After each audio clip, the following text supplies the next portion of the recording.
Hello, dear students. How are you all? I hope you all are fine and healthy. So, welcome back to your science classes. So, students, in our today's class, we are going to start with a new chapter, and that is Forests Are Lifeline. So, bachcho, let's see what all things we are going to learn in this chapter.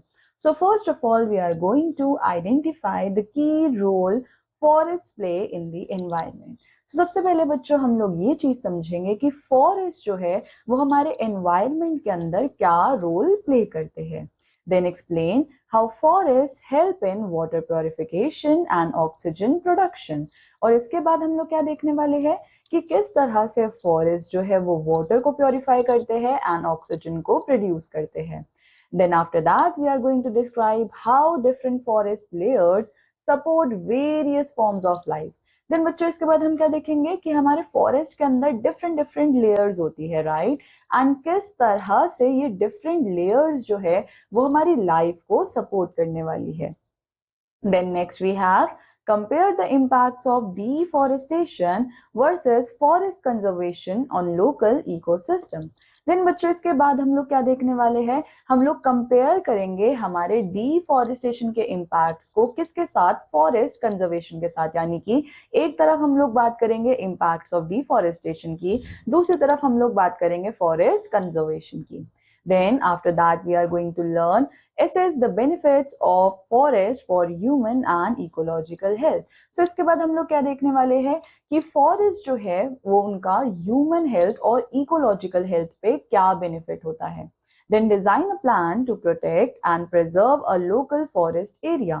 and इसके बाद हम लोग क्या देखने वाले हैं, हम लोग एक प्लान डिजाइन करने वाले हैं जिससे हम लोग ये देखेंगे कि किस तरह से हम लोग प्रोटेक्ट कर सकते हैं एंड प्रिजर्व कर सकते हैं हमारे लोकल फॉरेस्ट एरिया को. So now students, here we have boot up. So first of all we have what is shown in the given image. So बच्चों हमको यहाँ पर क्या दिखाया जा रहा है, हमको यहाँ पर फॉरेस्ट फायर दिखाया जा रहा है, right. Then What could be the possible reason for this to occur? So बच्चों अब ये फॉरेस्ट फायर जो है वो किस चीज की वजह से लगी होगी, हो सकता है किसी ह्यूमन ने विजिट किया हो, वहां पर स्मोक किया हो एंड उसको अच्छे तरीके से बुझाया ना हो जिसकी वजह से फॉरेस्ट फायर लगी हो, या फिर हम लोग क्या बोल सकते हैं कि टेम्परेचर बहुत ज्यादा था जिसकी वजह से फॉरेस्ट फायर लगी हो. Do you think these are natural resources and possess some importance in our life? If yes, mention some of them. So now बच्चों क्या हम लोगों को लगता है कि इसके अंदर कोई भी ऐसी नेचुरल रिसोर्स है जिसकी कोई इंपॉर्टेंस है हमारी लाइफ में? सो यस बच्चों, हमारे पास यहाँ पर ये फॉरेस्ट है, हमारे पास इसके अंदर ट्रीज है एंड इनसे हम लोगों को वुड मिलता है, टिम्बर मिलता है, हमको हमारे फ्रूट्स एंड वेजिटेबल्स मिलते हैं. सो यस, ये सारी चीजें जो है वो हमारे लिए बहुत ज्यादा इंपॉर्टेंट है. So now students, next we have forests are vital to our planet's health and the well-being of all living creatures. They offer numerous benefits including purifying the air by absorbing pollutants, regulating climate by storing carbon and maintaining water quality through natural processes. सुना बच्चों, हमसे यहाँ पे क्या बोला जा रहा है कि फॉरेस्ट जो है वो हमारे प्लैनेट के लिए बहुत ज्यादा जरूरी है एंड सारे लिविंग क्रीचर्स अच्छे से रहे, हेल्दी रहे, उसके लिए भी फॉरेस्ट बहुत ज्यादा इंपॉर्टेंट है. सो नाउ फॉरेस्ट क्या करते हैं, फॉरेस्ट के बहुत सारे बेनिफिट्स है. सबसे पहली चीज तो कि वो हमारे आसपास की एयर को प्योरीफाई करते हैं. एंड कैसे प्योरीफाई करते हैं, ये सारे फॉरेस्ट जिनके अंदर ट्रीज प्रेजेंट है ये सब हमारे पॉल्यूटेंट्स, हमारी हार्मफुल गैसेस को एब्जॉर्ब कर लेते हैं. इसके बाद ये लोग और क्या करते हैं, ये लोग वाटर क्वालिटी को मेंटेन करके रखते हैं एंड यहाँ पर हम लोगों को हमारे बहुत सारे नेचुरल रिसोर्सेज भी देखने को मिलते हैं. So additionally, forests support biodiversity by providing habitat for countless species. And बच्चों इसके अलावा फॉरेस्ट और क्या करता है, फॉरेस्ट हमारी बायोडाइवर्सिटी को भी सपोर्ट करता है. एंड कैसे सपोर्ट करता है, क्योंकि फॉरेस्ट बहुत सारे ऑर्गेनिजम्स को हैबिटेट प्रोवाइड करता है. Now their role in sustaining life and protecting our environment makes it essential to preserve these natural treasures. So now बच्चों अब हमारे पास जो ये फॉरेस्ट है, इनका जो रोल है, ये क्या करते हैं, ये लोग सस्टेन करवा रहे हैं लाइफ को, ये लोग प्रोटेक्ट कर रहे हैं हमारे एनवायरनमेंट को एंड इन्हीं की वजह से हमारी लाइफ और हमारे नेचुरल रिसोर्सेज जो है वो प्रिजर्व होकर रह रहे हैं. So now in this chapter, we are going to explore the critical functions of forest and why their conservation is crucial for a balanced and healthy ecosystem. So इस chapter में हम लोग क्या समझने वाले हैं, हम लोग critical functions देखेंगे हमारे forest के, and हम लोग ये चीज भी समझेंगे कि कैसे हमारा कंजर्वेशन ऑफ फॉरेस्ट बहुत ज्यादा क्रूशियल है सो दैट हमारा एक हेल्दी इकोसिस्टम जो है वो मेंटेन रहे. सो नाउ बच्चों, सबसे पहले हम लोग बात करेंगे फॉरेस्ट प्रोफाइल की. So forest are organized into distinct layers based on the height of plants and trees, each supporting unique plant and animal species. So ना बच्चों, फॉरेस्ट जो है वो किसके अंदर ऑर्गेनाइज्ड है, वो उनके पास डिफरेंट डिफरेंट लेयर्स है, डिस्टिंक्ट लेयर्स है. एंड ये लेयर्स जो है वो किसके ऊपर बेस्ड होती है, उनकी हाइट्स के ऊपर एंड प्लांट्स की और ट्रीज की हाइट्स के ऊपर. एंड ये सारी की सारी लेयर्स जो है वो क्या कर रही है, वो हमारे प्लांट्स को, ट्रीज को सपोर्ट कर रही है एंड हमारी एनिमल स्पीशीज को भी. सो सबसे पहले हम लोग बात करेंगे कैनोपी लेयर की. सो बच्चों, the upper most layer of the forest, उसी को क्या बोला जाता है, कैनोपी, राइट. आप लोग यहाँ पर इस पिक्चर में भी देख सकते हो, ये रही हमारे पास कैनोपी लेयर. सो ये अपर मोस्ट लेयर है हमारे फॉरेस्ट की. It is formed by the upper branches and the leaves of the tallest trees. The canopy acts like roof that provides shelter and shade for the layers below. So बच्चों, अब ये canopy layer बनती कैसे है, ये हमारी अपर branches, leaves की layer से बनती है, जो कि हमारे टॉलेस्ट ट्रीज होते हैं. सो जो भी हमारे पास टॉलेस्ट ट्रीज है, उनकी अपर ब्रांचेस एंड उनकी लीव्स जो है वो मिलकर क्या बनाएगी, एक कैनोपी लेयर बनाएगी. एंड ये कैनोपी जो है वो एक रूफ यानी कि एक छत की तरह बिहेव करती है. सो बच्चों, जिस तरीके से हमारे घर की छत हमको क्या प्रोवाइड कर रही है, शेल्टर, प्रोटेक्शन, सो ये सारी चीजें कैनोपी भी अपने लोअर लेयर्स को प्रोवाइड करती है. So it is so dense that only a small amount of sunlight penetrates through it to the lower layers. Now बच्चों, ये जो कैनोपी लेयर है, ये बहुत ज्यादा डेंस होती है, ये बहुत ज्यादा घनी होती है, जिसकी वजह से होता क्या है, खाली थोड़ी से ही अमाउंट की सनलाइट जो है वो पेनिट्रेट करके जा सकती है इस कैनोपी लेयर से, एंड अब वो लोअर लेयर्स के पास पहुंच सकती है. So this layer is home to diverse range of animals including monkeys, orangutans, eagles, toucans and sloths. So now बच्चों, अब जो ये लेयर है, इस लेयर के अंदर ना हम लोगों को बहुत सारे एनिमल्स देखने को मिलते हैं. सो इसलिए हम लोग बोल रहे हैं कि ये लेयर जो है वो बहुत सारे एनिमल्स का एक घर भी है. जैसे कि यहाँ पर हमारे पास मंकीज होते हैं, ओरंगुटन्स होते हैं, ईगल्स होते हैं, टोकन्स होते हैं. दे thrive in abundant food resources available here. And now बच्चों, ये जितने भी एनिमल्स है ना, इनके पास भर भर के फूड रिसोर्सेज होता है, क्योंकि टॉप लेयर में हमको बहुत सारे फ्रूट्स देखने को मिलते हैं, जिसकी वजह से ये लोग उन सारी चीजों को एज अ फूड ऑब्टेन कर सकते हैं. Now next we have understory layer. So situated beneath the canopy, the understory is characterized by smaller trees and large leaved plants that can survive with limited sunlight. So now बच्चों, अब जो ये understory layer है, ये understory layer just canopy layer के नीचे होती है, and इस understory layer के अंदर हमको बहुत सारे छोटे छोटे trees देखने को मिलते हैं, and इन trees की large leaves होती है. So now ये छोटे छोटे ट्रीज और ये लार्ज लीफ प्लांट्स जो है, इनके पास क्या होती है, इनके पास लिमिटेड सनलाइट ही होती है, क्योंकि ऊपर तो कैनोपी लेयर है. सो कैनोपी लेयर से बहुत लिमिटेड सनलाइट जो है वो पेनिट्रेट करके इनके पास पहुंच पाती है. So this layer includes plants such as orchids, vines, palms and ferns. It also supports a variety of wildlife, including insects, birds, snakes, lizards, and carnivorous predators like jaguars, pythons, and leopards. So now बच्चों, अब इस layer के अंदर ना बहुत सारे plants होते हैं, जैसे कि ऑर्किड्स होते हैं, वाइन्स होते हैं, पाम्स होते हैं, फर्न्स होते हैं. एंड ये लेयर जो है वो सपोर्ट करती है वेराइटी ऑफ वाइल्ड लाइफ को, जिसके अंदर हमारे पास इंसेक्ट्स भी है, बर्ड्स भी है, स्नेक्स भी है, लिजर्ड्स भी है, कार्निवोरस प्रेडेटर्स भी है, जैसे कि jaguars, pythons and leopards. So now students, here we have hands-on learning one, and हमारा aim क्या है यहाँ पे, to identify and list items in your home made from materials obtained from forest and to understand role of trees in forest ecosystem. So now बच्चों, अब हम लोग यहाँ पर क्या aim देखने वाले हैं, हम लोग आइडेंटिफाई करेंगे और लिस्ट करेंगे उन आइटम्स को जो कि हमको कहाँ से, जो कि हमारे घरों में है, हमको कहाँ से मिल रहा है, हमको फॉरेस्ट से मिलता है.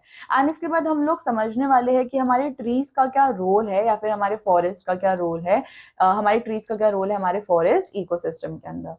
सो नाउ बच्चों, इसमें हमको मटेरियल्स क्या क्या चाहिए, वी नीड पेन और पेंसिल, नोटबुक और paper, examples of item made from forest materials, example wooden furniture, paper products and match sticks. So now बच्चों, we have a method over here, and method is observe and list various items in your home. So अब हम लोग क्या करने वाले हैं, हम लोग ऑब्जर्व करने वाले हैं और लिस्ट करने वाले हैं वेरियस आइटम्स को जो कि हमारे घर में है, that are made from materials that may come from forest. ना बच्चों, इसके बाद हम लोग इंक्लूड करेंगे इसके अंदर आइटम्स जैसे कि plywood, fuel, would, boxes, paper products and furniture. Now research additional forest products. इसके बाद हमको क्या करना है, हमको रिसर्च करना है एडिशनल फॉरेस्ट प्रोडक्ट्स के लिए, जैसे कि gum, oil, spices, fodder for animals and medicinal plants. So यहाँ पे ऑब्जर्वेशन क्या होने वाली है, हम लोग आइडेंटिफाई करेंगे और नोट करेंगे डिफरेंट टाइप्स ऑफ प्रोडक्ट्स जो कि हमारे घर में है, that are made from forest materials. Then इसके बाद we are going to recognize various uses of these materials and कैसे these materials are going to contribute in our daily life. So now observe how trees naturally produce seeds. अब इसके बाद हम लोग क्या देखने वाले हैं कि किस तरह से trees जो है वो naturally seeds को produce करते हैं. Naturally ये seeds जो है वो seedlings के अंदर produce हो सकती है and saplings on the forest floor. सो ना बच्चों, यहाँ पे हमारे पास है गम, टिम्बर, मेडिसिनल, ऑयल, यानी कि आप लोग जो भी आइटम्स लिखोगे वो क्या है, वो ट्री का कौन सा पार्ट है. सो आपको उन्हीं कॉलम्स के अंदर इनको लिखना है. Now next we have conclusion. So forest जो है वो हमको wide range of products provide करवाते हैं एंड ये प्रोडक्ट्स जो है वो बहुत ज्यादा जरूरी है हमारी डेली लाइफ के अंदर.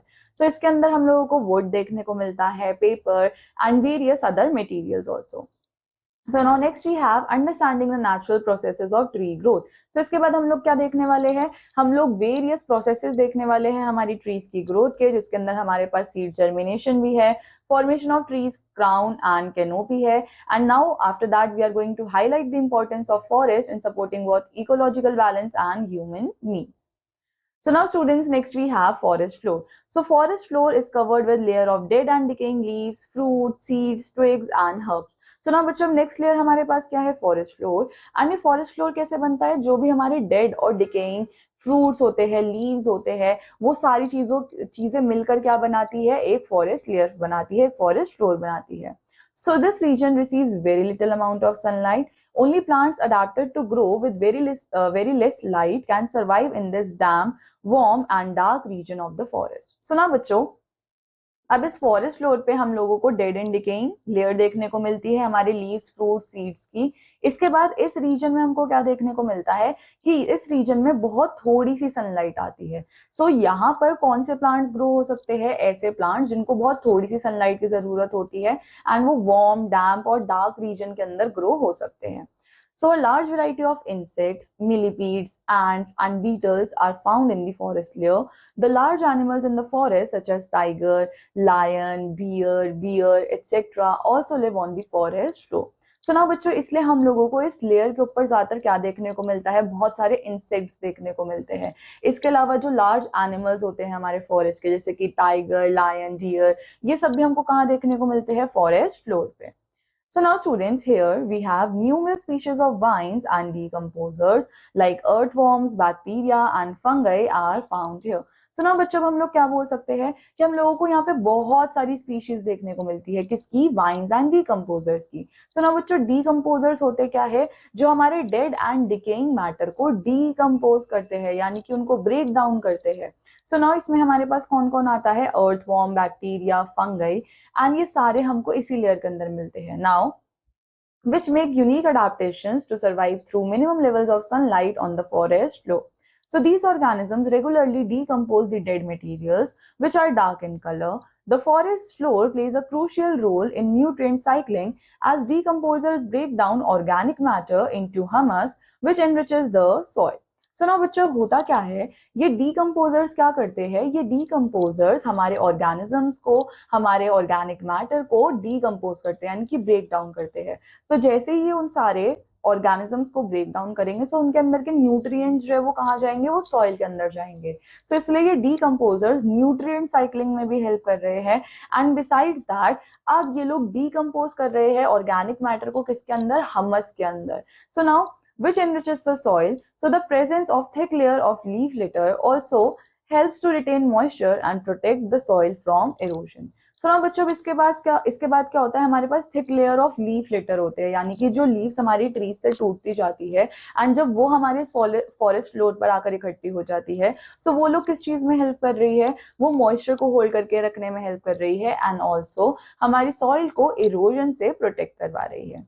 So now students, here we have pick up more. So India is said to be one of the 12 identified mega biodiversity center in the world.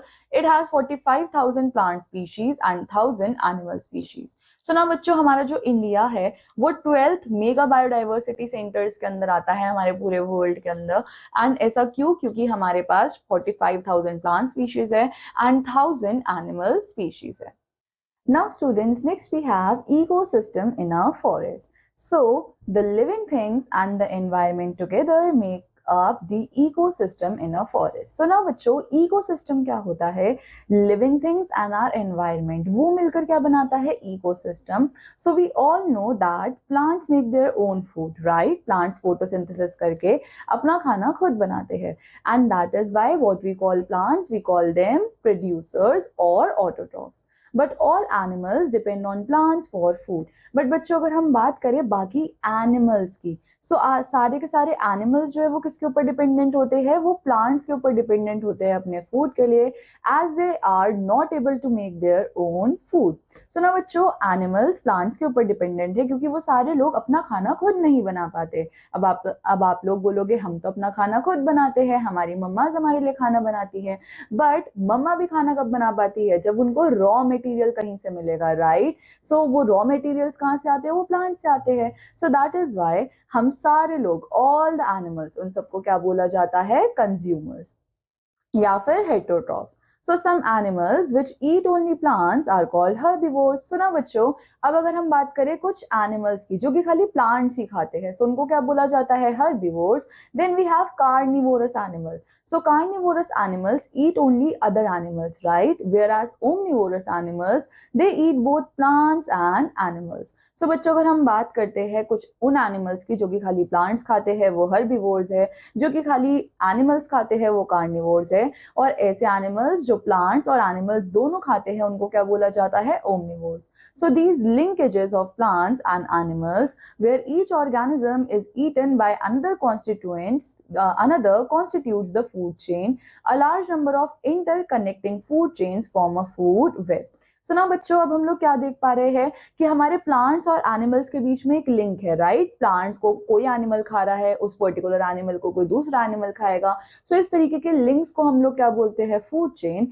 And अब जब फूड चेन्स इंटरकनेक्ट हो जाती है, interconnect का मतलब क्या है? जैसे कि खाली क्या ग्रास को काऊ खाएगी? नो, काऊ को तो ग्रास को तो डियर भी खा सकता है, राइट? सो इस तरह से क्या है, हमारे ग्रास को खाने वाले बहुत सारे एनिमल्स है. सो दैट इज हाउ हम लोग बोल सकते हैं कि जब बहुत सारी फूड चेन्स आपस में इंटरकनेक्ट कर जाती है, सो वो क्या बनाते हैं? वो बनाते हैं फूड वेब.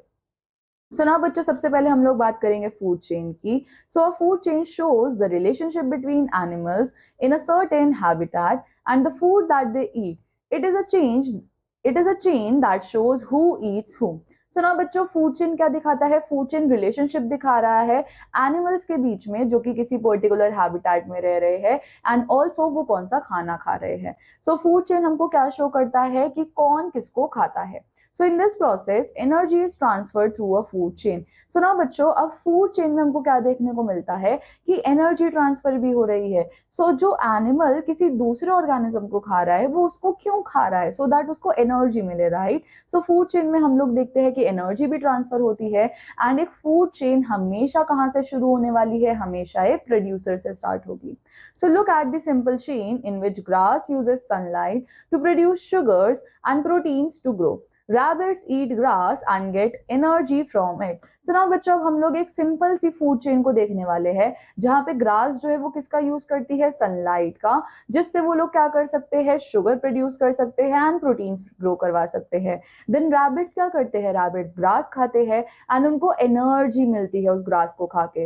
एंड उसके बाद फॉक्सेस अब किसको खाते हैं? वो रैबिट्स को खाते हैं. एंड वो क्यों रैबिट्स को खा रहे हैं? क्योंकि उनको भी एनर्जी मिल रही है रैबिट्स को खा के. So nothing eats foxes. So they are at the top of the particular food chain and they are also called the predator. So now बच्चों, वैसी कोई भी चीज नहीं है जो कि फॉक्स को खाने वाली है. So इसलिए वो कहाँ पर होंगे? वो हमारी फूड चेन के टॉप पर होंगे. एंड इसलिए उनको क्या बोला जाता है? Predators. As they prey on other animals. And वो एनिमल्स जिनको खाया जाता है उनको क्या बोला जाता है? Prey. So in the given food chain rabbit बच्चों क्या कर रहा है, रैबिट डायरेक्टली ग्रास को खा रहा है, सो इसलिए वो क्या है, वो प्राइमरी कंज्यूमर है, यानी कि सबसे पहले खाने वाला कंज्यूमर है। देन फॉक्स जो है वो रैबिट को खा रहा है, वो ग्रास को नहीं खा रहा है, सो इनडायरेक्टली वो डिपेंडेंट है प्लांट के ऊपर, एंड इसलिए उसको क्या बोला जाता है, secondary consumer. And when an animal dies in the forest, so अब वो किसका खाना बन जाता है, वो वल्चर्स का, क्रोज का, जैकल का, इंसेक्ट्स का, बीट्स का, इन सब का खाना बन जाता है। So such animals which eat the dead animals are called scavengers. So now ऐसे animals जो कि क्या करते हैं, जो कि dead animals को खा रहे हैं, उनको क्या बोला जाता है, scavengers. And on the other hand, the microorganisms, ऐसे microorganisms जो कि convert कर देते हैं हमारे dead plants और animals को humus के अंदर, we call them as decomposers. So now the decomposers again return the nutrient back to the soil. They also act as cleansing agents of the environment. So now बच्चों ये चीज अभी हम लोगों ने इस चैप्टर के अंदर ही समझी थी कि decomposers क्या करते हैं, dead and decaying matter के ऊपर जाकर feed करते हैं, उनको break down करते हैं, उनके अंदर से जो nutrients निकलते हैं वो soil के अंदर जाते हैं। So इस तरह से nutrient cycling का process चलता रहता है। And also decomposers क्या कर रहे हैं, वो एक cleaning agent की तरह भी behave करते हैं। सोचो अगर ये डेड एनिमल्स को कोई भी डिकम्पोज करने वाला नहीं होगा, सो वो तो हमारे एनवायरनमेंट में इकट्ठे होते जाएंगे एंड हमारे एनवायरनमेंट को गंदा करते जाएंगे। बट ये डिकम्पोजर्स की वजह से ये डेड एंड डिकेइंग मैटर जो है वो क्या हो पा रहा है, वो डिकम्पोज हो पा रहा है, राइट, एंड हमारा एनवायरनमेंट क्लीन हो पा रहा है। So now students, here we have thought shower 1. Hold a class discussion on why the forests are referred to as the lungs of the earth. So now हम लोगों को क्या discussion करना है कि किस तरह से फॉरेस्ट जो है उनको रेफर किया जाता है लंग्स ऑफ द अर्थ से, क्योंकि फॉरेस्ट के अंदर बहुत सारे ट्रीज है, वो सारे के सारे ट्रीज क्या कर रहे हैं, ऑक्सीजन को रिलीज कर रहे हैं, एंड दैट इज वाई इस ऑक्सीजन को यूज कर हम लोग ब्रीदिंग कर सकते हैं, इसलिए उनको लंग्स ऑफ अर्थ बोला जा रहा है। So now students, next here we have food web. So in nature there are many different food chains, right? हम लोग nature में हमारे आसपास बहुत सारी food chains देख सकते हैं। So some organisms, ये क्या है, some organisms may be involved in several food chains at the same time, but food webs are more complex than food chain. So now बच्चों अब हम लोग क्या देख सकते हैं कि हमारे नेचर के अंदर बहुत सारी फूड चेन है ना, एंड कुछ ऑर्गेनिजम्स जो किसी एक पर्टिकुलर फूड चेन में है वो किसी दूसरे फूड चेन के अंदर भी हो सकते हैं। सो अब ये क्या बनाते हैं, ये बनाते हैं food web, and food web बहुत ज्यादा कॉम्प्लेक्स होता है as compared to the food chain. So ना बच्चों, grasshopper can be eaten by a lizard और bird.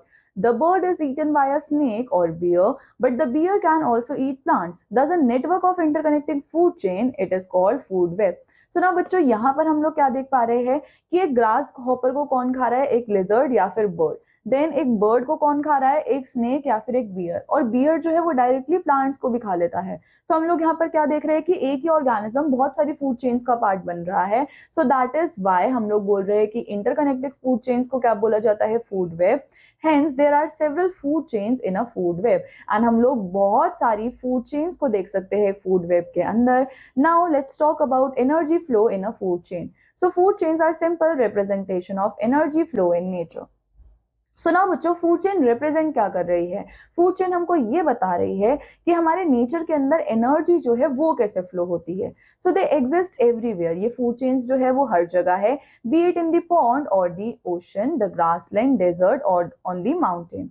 In nature the sun is the source of energy for all living organism. So now बच्चों, अब हम food chain जो है वो हमारे आसपास हर जगह हमको देखने को मिलेगी, चाहे वो पॉन्ड है, चाहे वो माउंटेन है, चाहे वो डेजर्ट है, हर जगह। सो नाउ अब इस फूड चेन में जो सबसे मेन सोर्स है एनर्जी का वो कौन है, सन। सो सन जो है वो सारे लिविंग ऑर्गेनिजम्स को एनर्जी प्रोवाइड करवा रहा है। Now green plants are able to harness the energy of the sun to make food. In this chain energy from plants is passed on from one organism to another. So now बच्चों, अब green plants क्या करते हैं, green plants जो है वो इस energy को जो कि सन से आ रही है उसको एब्जॉर्ब कर सकते हैं, एंड देन उसको उसी एनर्जी को यूज करके खाना बना सकते हैं। सो इस चेन में एनर्जी जो है वो किससे पास होती है, वो पास होती है एक ऑर्गेनिज्म से दूसरे ऑर्गेनिज्म में। So from the plants energy किसको ट्रांसफर होगी, प्राइमरी कंज्यूमर को, देन उसके बाद वो एनर्जी ट्रांसफर होगी सेकेंडरी कंज्यूमर को। सो देयरफॉर फूड चेन उसको हम और क्या बोल सकते हैं, energy flow chain. Now students, next we have, when a grasshopper eats grass, the energy stored in the grass is transferred to it. So now बच्चों, जब भी ये ग्रास हॉपर क्या खाता है, ग्रास खाता है, सो एनर्जी किसके अंदर स्टोर्ड है, वो एक ग्रास के अंदर स्टोर्ड है, एंड देन उसके बाद वो ट्रांसफर होती है. So the energy in the grasshopper is transfer to the bird that eats it. So ना बच्चों हम लोग क्या बोल सकते हैं, एनर्जी जो कि ग्रास हॉपर के अंदर है वो किसके पास ट्रांसफर होगी, वो एक बर्ड के पास ट्रांसफर होगी जो कि उसको खाता है. एंड व्हेन द प्रोड्यूसर और consumer dies the energy passes to decomposers. And बच्चों जब ये प्रोड्यूसर और कंज्यूमर मर जाएगा तो अब ये एनर्जी किसके पास चली जाएगी, डीकम्पोजर के पास. Now next we have dependence of plants on animals. So now बच्चों, not only plants help animals in their survival, but animals living in forest also help the plants of the forest to grow. So now बच्चों अब हम लोग क्या पढ़ने वाले हैं कि किस तरह से plants जो है वो animals पर dependent है. अभी तक तो हम लोग क्या पढ़ते थे कि animals plants के ऊपर dependent है, but अब हम ये भी पढ़ेंगे कि plants किस तरह से animal के ऊपर dependent है. So अब होता क्या है कि ये एनिमल्स क्या कर रहे हैं, ये प्लांट्स को फॉरेस्ट के अंदर ग्रो होने में हेल्प कर रहे हैं. सो हमारे पास कुछ एनिमल्स है जैसे कि बटरफ्लाइज, हनी बीज, हमिंग बर्ड्स. ये कुछ एनिमल्स है that help to pollinate flowers. Without pollination, flowering plants cannot form seeds and hence cannot reproduce. So now बच्चों ये चीज हमने reproduction in plants के अंदर भी पढ़ी थी कि animals के थ्रू ही, honey bees, humming birds, इन सब के थ्रू ही क्या होता है, plants के अंदर pollination हो पाती है, यानी कि transfer of pollen grains from anther to the stigma. ये इन animals की वजह से ही possible है. एंड जब तक ये सारी चीजें एक फ्लावरिंग प्लांट के अंदर नहीं होगी तब तक सीड प्रोड्यूस नहीं होगी और प्लांट रिप्रोड्यूस नहीं कर पाएगा. सो नाउ एनिमल्स जो है वो एक और चीज में हेल्प करते हैं. What is that thing, animals also helps in the dispersal of seeds, यानी कि सीड्स को फैलाने में भी एनिमल्स हेल्प कर रहे हैं. So some seeds stick to the bodies of animals and are carried away to long distance. So now बच्चों कुछ सीड्स क्या होती है, वो हमारे एनिमल्स की बॉडीज पे जाकर चिपक जाती है एंड उसके बाद उनको लंबे डिस्टेंसेस तक वो उन एनिमल्स के साथ ही ट्रैवल करती रहती है. Then animal excreta and dead bodies add nutrients to the soil for plants. And बच्चों जब इन animals की death हो जाती है so decomposers इनकी bodies के ऊपर feed कर कर क्या करते हैं, nutrients दोबारा से soil के अंदर डालते हैं and ये nutrients कौन use करता है, plants. So they act as manure and provide minerals for plant growth. And अब इन एनिमल्स का जो डेड एंड डिकेइंग पार्ट होता है उसको क्या बोल दिया जाता है, मेन्योर. एंड ये हमारी प्लांट ग्रोथ के लिए मिनरल्स, न्यूट्रिएंट्स, इन सारी चीजों को ऐड कर रहे हैं. सो प्लांट्स को और क्या चाहिए, प्लांट्स को कार्बन डाइऑक्साइड भी चाहिए, राइट. एंड इस कार्बन डाइऑक्साइड से ही वो अपना खाना प्रिपेयर कर सकते हैं by the process of photosynthesis. So animals ही क्या करते हैं, animals they are releasing the carbon dioxide during the process of respiration. Now students, next we have dependence of animals on plants. So अब animal किस तरीके से plants के ऊपर dependent है. So animals depend on plants for shelter. So सबसे पहले तो एक जगह लेने के लिए, एक सर पे छत लेने के लिए animals plants के ऊपर dependent होते हैं. And most of the animals make their homes on the trees or the holes in the trees, right? हम लोगों ने देखा है कि ज्यादातर animals कहाँ पे रहते हैं, वो trees पे ही रहते हैं या फिर वो trees के अंदर holes जगह बनाकर जो है वहां पर रहते हैं. Birds build their nest on the trees. Monkeys, bears and elephants live along trees. So now बच्चों अब birds का क्या करती है, birds trees के ऊपर घोंसला बनाती है, nest बनाती है. And then monkeys, bears, elephants ये सब क्या करते हैं, ये सब भी trees पे ही रहते हैं. So smaller animals जैसे कि insects, worm, beetles, etc. ये सब भी क्या करते हैं, ये सब भी leaves of plants पे रहते हैं. So animals also depend on plants for their food directly or indirectly. So अब animals भी किन के ऊपर dependent होते हैं, वो भी plants के ऊपर dependent होते हैं अपने खाने के लिए, चाहे directly, चाहे कोई वो carnivorous animal है, चाहे वो herbivorous है, वो सब plants के ऊपर dependent है directly और indirectly. So omnivores तो एक ऐसा organism है that is dependent on both plants and animals, but carnivores depend indirectly on plants because they feed on other animals. So now बच्चों अब हम लोगों को ये तो पता है कि जो ओमनीवोर्स है वो प्लांट्स भी खाते हैं और एनिमल्स भी खाते हैं, सो इसलिए वो प्लांट्स के ऊपर डायरेक्टली डिपेंडेंट है. बट अब आप लोगों के दिमाग में क्वेश्चन आ रहा होगा कि कार्निवोर्स जब एनिमल्स को खाते हैं तो वो प्लांट्स के ऊपर कैसे डिपेंडेंट है. सो कार्निवोर्स इनडायरेक्टली प्लांट्स के ऊपर डिपेंडेंट है क्योंकि जिन एनिमल्स को वो खाते हैं वो तो प्लांट ही खा रहे हैं. सो अगर उन एनिमल्स को ही प्लांट नहीं मिलेंगे तो इसका मतलब वो तो ऑटोमेटिकली मर जाएंगे और कार्निवोर्स को कुछ खाने को नहीं मिलेगा. So that is why carnivores जो है वो इनडायरेक्टली प्लांट्स के ऊपर डिपेंडेंट है। So during the process of photosynthesis plants release oxygen which is essential for the respiration of living beings. And जिस तरह से प्लांट्स को काम करने के लिए क्या चाहिए, कार्बन डाइऑक्साइड, उस तरह से लिविंग ऑर्गेनिजम्स को काम करने के लिए क्या चाहिए, ऑक्सीजन, जो कि प्लांट्स रिलीज करते हैं, right. Now students, next we have balance in nature.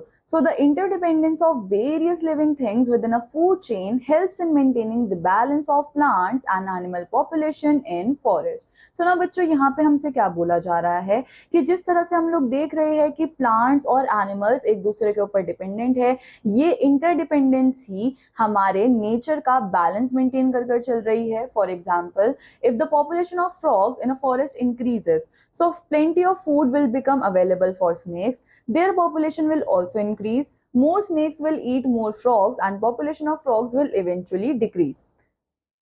This will cause an increase in the grasshopper population which are eaten by frogs. They will eat more plants including the crops and there will be food shortage. Even human beings will be affected by this. So the nature maintains the population of 8 species of animals in sufficient numbers to maintain a balance. So now बच्चों अब अगर सोचो कि हमारे पास frogs की population जो है वो increase हो जाती है. So now snakes क्या करते हैं, snakes frog को खाते हैं. So ultimately snakes की population भी जो है वो increase हो जाएगी.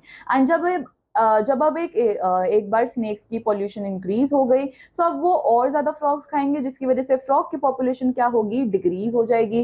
अब अगर फ्रॉग की पॉपुलेशन डिक्रीज हुई, फ्रॉग्स किसको खाते हैं, ग्रास हॉपर को, सो ग्रास हॉपर की पॉपुलेशन इंक्रीज हो जाएगी. एंड अब ये ग्रास हॉपर्स जाकर क्या करेंगे, क्रॉप्स को खाएंगे. सो क्रॉप्स की कमी हो जाएगी एंड इस क्रॉप्स की कमी की वजह से फूड शॉर्टेज होगी. सो इसलिए अब क्या कर रखा है हमारे नेचर ने, हर स्पीशीज को नंबर के अंदर मेंटेन कर रख रखा है. वो किसी को भी ज्यादा कम नहीं होने देती है कि जिससे किसी को भी नुकसान हो. So now बच्चों, here we have thought shower 2. What would happen if all the animals in nature begin to eat plants and plant products only? So now बच्चों सोचो कि अब अगर इस दुनिया में जितने भी लोग हैं वो सारे लोग बस बैठकर खाली प्लांट्स खाए और प्लांट प्रोडक्ट्स खाए तो होगा क्या. सो अल्टीमेटली प्लांट्स जो है वो ही खत्म हो जाएंगे क्योंकि हम लोग प्लांट्स ग्रो तो कर नहीं रहे हैं, हम लोग उनको काट रहे हैं या फिर उनको खा ही रहे हैं. सो दैट इज हाउ अब प्लांट्स खत्म हो जाएंगे और प्लांट्स खत्म हो जाएंगे तो हमारे लिए कोई फोटोसिंथेसिस करने वाला नहीं होगा, तो हमें ऑक्सीजन नहीं मिलेगा, ऑक्सीजन नहीं मिलेगा तो हम लोग खुद भी मर जाएंगे. So now students, here we have brush up session 1. So we have named the following. The layer of forest that forms a dense roof with upper branches and leaves of small trees. So इसको क्या बोला जाता है, इसको बोला जाता है canopy layer, right? So आप सब लोग यहाँ पर क्या लिखने वाले हो, you all will write canopy layer. Next we have the layer of forest that contains decomposing plant matter and supports fungi, insects and microorganisms. So ये कौन सी layer है, ये है forest floor.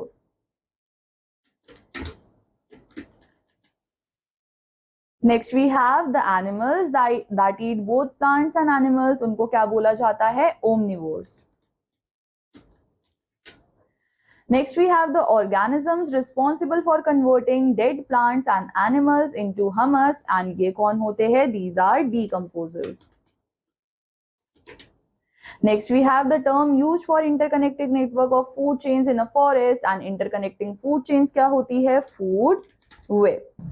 So now students, next we have importance of forests. So forests are important for the environment of a place. There are numerous uses of forest. It is difficult to list all of them. So now बच्चों, forest जो है वो बहुत ज़्यादा important है हमारे environment के अंदर. हमारे पास numerous uses है forest के and इसलिए हर एक importance को list करना थोड़ा सा difficult हो जाता है. But still we have certain important uses. First we have forest plays a vital role in regulating the environment. The forest canopy, composed of uppermost branches and leaves of trees, intercepts rainfall. This canopy reduces the impact of rain on forest floor, allowing water to be absorbed slowly through the branches and leaves. This process helps to prevent soil erosion and maintain moisture levels in the soil. Without trees, rain would hit the ground directly, leading to potential flooding and soil erosion. So now बच्चों, सबसे पहला role क्या है कि हमारा forest जो है वो हमारे एनवायरनमेंट को रेगुलेट करने में हेल्प कर रहा है. जैसे कि जो हमारे फॉरेस्ट कैनोपी है वो किससे बने होते हैं, वो upper most branches and trees की लीव्स से मिलकर बने होते हैं. सो जैसे ही बारिश होती है, सो अब ये कैनोपी लेयर क्या करती है, ये लिमिटेड रेन को ही ग्राउंड तक जाने देती है, जिसकी वजह से हमारी सॉइल जो है वो इरोड नहीं होती, उसमें सॉइल इरोजन नहीं हो पाता एंड हमारी सॉइल जो है वो धीरे धीरे कर ही वाटर को एब्जॉर्ब कर पाती है। So now next use we have forests are often referred to as lungs of earth because of their role in regulating atmospheric gases.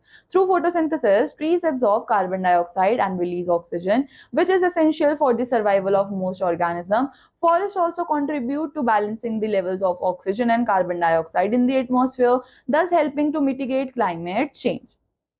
So now बच्चों यहाँ पे क्या बोला जा रहा है, अब फॉरेस्ट को क्या बोला जाता है, फॉरेस्ट को लंग्स ऑफ द अर्थ भी बोला जाता है। एंड ये फॉरेस्ट करते क्या है, ये हमारे एनवायरनमेंट के जितने भी गैसेस है उनको रेगुलेट कर रहे होते हैं, जैसे कि कार्बन डाइऑक्साइड को ये फोटोसिंथेसिस में एब्जॉर्ब कर लेते हैं एंड इन फोटोसिंथेसिस में ये लोग ऑक्सीजन को रिलीज करते हैं एंड ये ऑक्सीजन हमारे मोस्ट ऑफ द ऑर्गेनिजम्स के सर्वाइवल के लिए बहुत ज्यादा जरूरी होती है। सो इस तरह से ये लोग क्या करते हैं, ये एक्सचेंज ऑफ गैसेस को या फिर रेगुलेशन ऑफ गैसेस को भी कंट्रोल करते हैं। Now, next we have forests provide resources and support to human communities. Many indigenous people rely on forest for food, shelter, water and medicinal plants. So now बच्चों, अब इसके अलावा forest जो है वो ह्यूमन कम्युनिटी को यानी कि लोगों को बहुत सारी रिसोर्सेज भी प्रोवाइड करते हैं, जैसे कि फॉरेस्ट खाना देते हैं, शेल्टर देते हैं, मेडिसिनल प्लांट्स देते हैं। They have deep understanding of forest ecology and medicinal properties of various plants. This traditional knowledge is invaluable for managing and conserving forest resources. So now बच्चों यहाँ पे क्या बोला जा रहा है, जो हमारे पास इंडिजीनियस पीपल होते हैं यानी कि ऐसे लोग जो कि खाली फॉरेस्ट के अंदर ही रहते हैं, उनकी पूर्वज, उनके एंसेस्टर सारे लोग जो है वो फॉरेस्ट के अंदर ही रहे हैं। सो इन लोगों की जो नॉलेज होती है मेडिसिनल प्लांट्स से रिलेटेड या फिर उनके डिफरेंट प्लांट्स के बारे में जानने की, ये ट्रेडिशनल नॉलेज जो है वो क्या करती है, ये हमारे फॉरेस्ट रिसोर्सेज को कंजर्व करवाने में, उनको मैनेज करवाने में हेल्प करती है। Now next we have forest are vital for maintaining ecological balance. They provide oxygen, protect soil from erosion, offer habitats for diverse wildlife and regulate water cycles. So now अब ये जो forest है वो बहुत ज्यादा important है ecological balance maintain करने के लिए। ये फॉरेस्ट ऑक्सीजन प्रोवाइड करता है, सॉइल को प्रोटेक्ट करता है इरोजन से एंड ये साथ में क्या करता है, ये हैबिटेट भी ऑफर करता है डाइवर्स वाइल्ड लाइफ को एंड रेगुलेट करता है वाटर साइकिल को। सो फॉरेस्ट ये क्या है, ये एक सोर्स है टिम्बर का, मेडिसिनल प्लांट्स का एंड साथ में दूसरे वैल्यूएबल रिसोर्सेज का भी। सो फॉरेस्ट मेंटेन करता है natural balance of carbon dioxide and oxygen in the atmosphere by using up carbon dioxide and releasing oxygen during photosynthesis. In this way forest serves as green lungs in nature. So now बच्चों, इसके बाद forest क्या करता है, forest natural balance भी maintain कर रहा है, कार्बन डाइऑक्साइड एंड ऑक्सीजन का हमारे एटमॉस्फेयर के अंदर वो यूज अप कर लेता है सारे कार्बन डाइऑक्साइड को, रिलीज करता है ऑक्सीजन को फोटोसिंथेसिस के टाइम में। सो इस तरीके से फॉरेस्ट जो है वो ग्रीन लंग्स होते हैं हमारे नेचर के।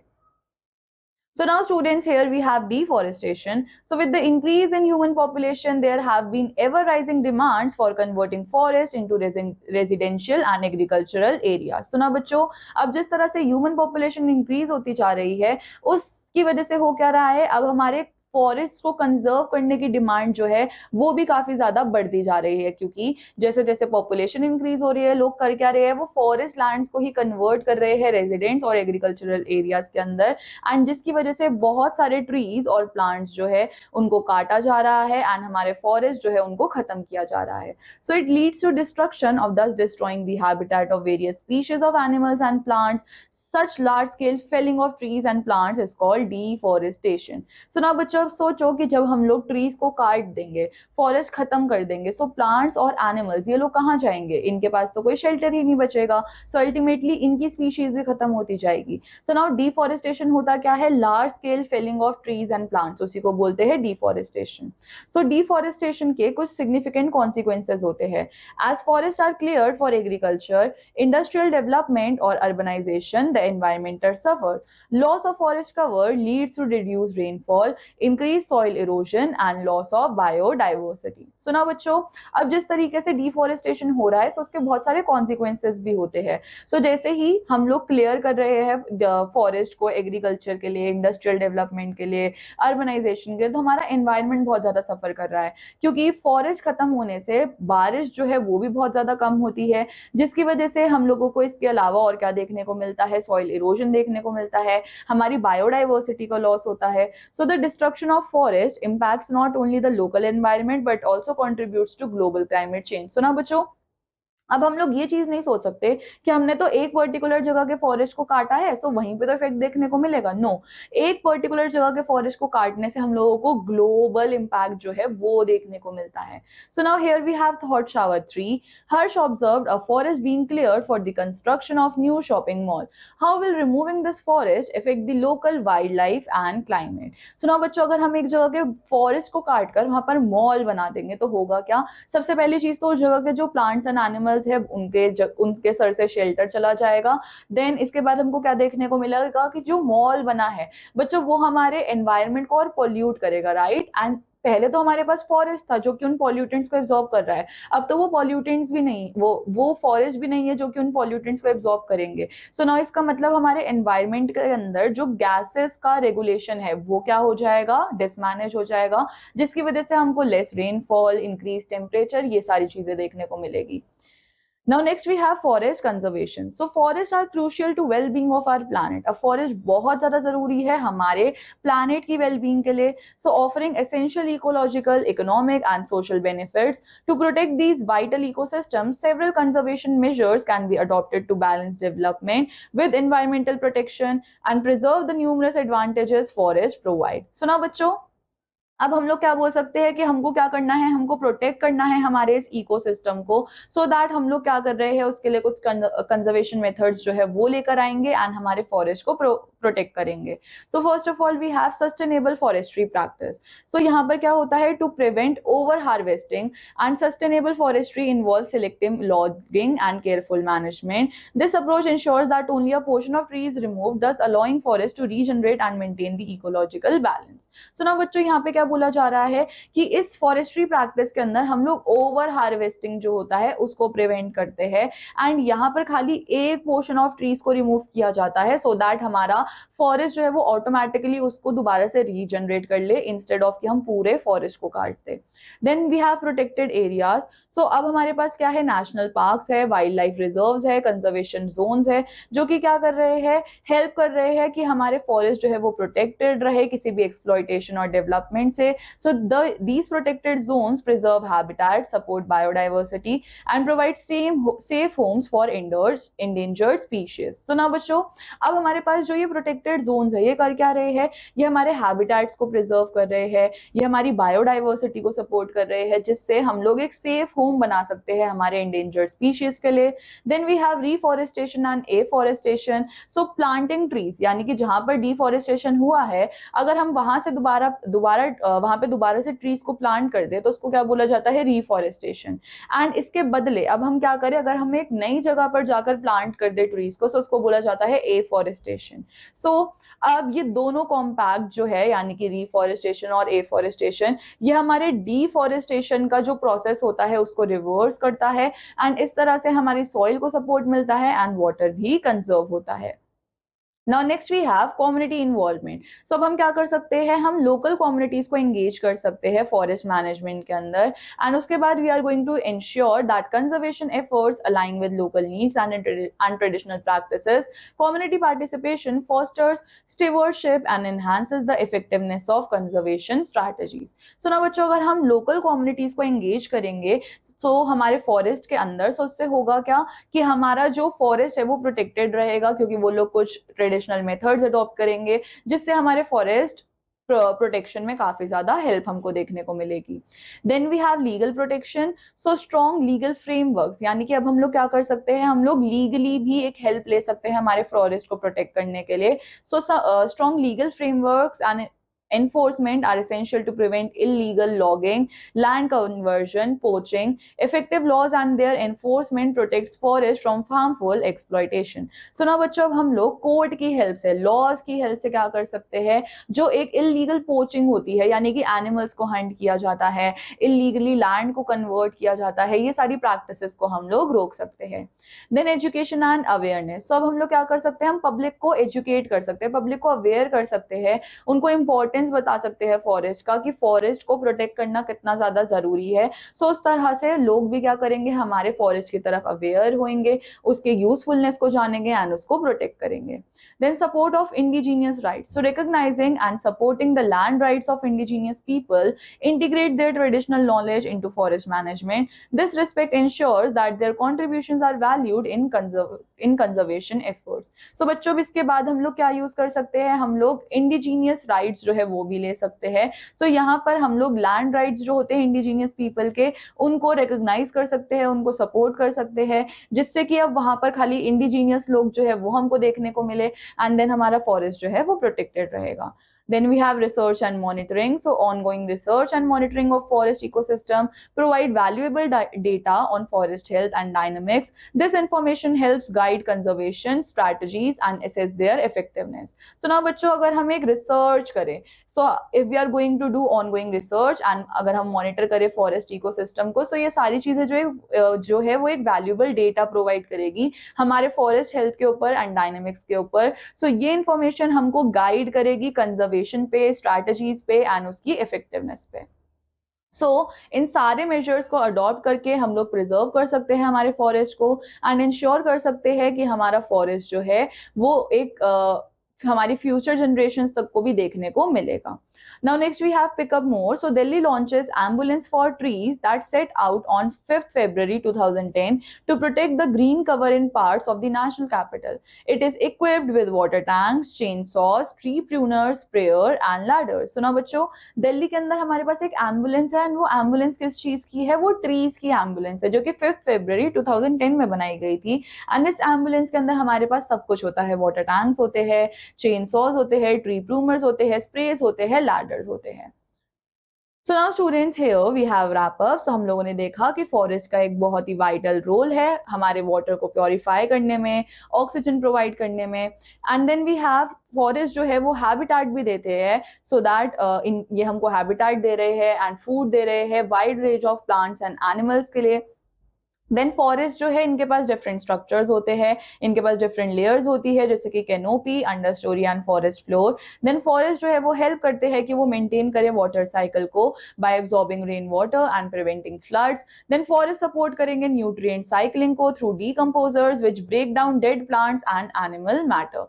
Then we have deforestation. So deforestation जो है उनका क्या काम होता है, वो लॉस ऑफ हैबिटेट जो है उसको उनको प्रमोट करवाते हैं, सॉइल इरोजन प्रमोट करवाते हैं and disruption of local ecosystem. So forest जो है वो उनके पास बहुत सारी रिसोर्सेज भी होती है, जैसे कि timber, medicinal plants and other products. So इसलिए फॉरेस्ट को प्रिजर्व करना बहुत ज्यादा इंपॉर्टेंट है, सो दैट हमारा एक एनवायरमेंटल बैलेंस मेंटेन रहे एंड वो हमारे biodiversity को support करे. So now students, on the basis of the chapter we have this exercise over here in which you have few questions, then we have case study and prescribed questions as well. So I want you all to complete this chapter, so you all have to complete this exercise, and now I'm going to meet you in the next class. Till then, take care. Bye bye.